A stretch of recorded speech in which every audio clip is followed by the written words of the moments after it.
F'dan l-aħħar 5 snin is-Safeguarding Commission iffukat fuq 3 affarijiet. L-importanza tat trasparenza għaliex aħna tallimna li l-aħjar mod li nirrispondu lill-vittmi tal-abbuż huwa li jkollna trasparenza, tal-kontabilità biex meta xi ħaġa ssir u li m'għandix issir jkun hemm effetti u konsegwenzi fuqha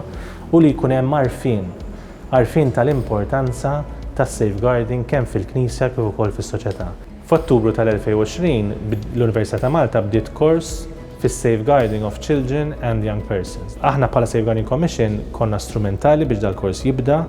u kburi li ngħid li hemm 20 student li qed jattendu dan il-kors, dak sinjal tajjeb ħafna, sinjal li hemm maċċ ukoll ta' tagħlim f'dan is-settur fost il-popolazzjoni. Mhumiex kollha nies li jaħdmu fil-Knisja ma' nies li huma jaħdmu ma' tfal f'Malta u Għawdex. Dal-aħħar 18-il xahar, is-Safeguarding Commission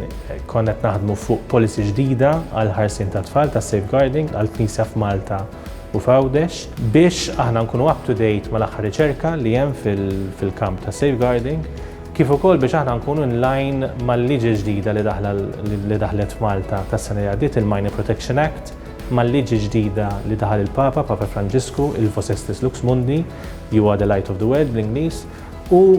l-aħħar policy tagħna kienet fl-2014 u aħna wara 5 snin jidrilna li waħda tajba li jkun hemm reviżjoni tal-policy kif qed qabel biex nibqgħu up to date mal-aħjar miżuri li hemm bżonn dan il-kamp.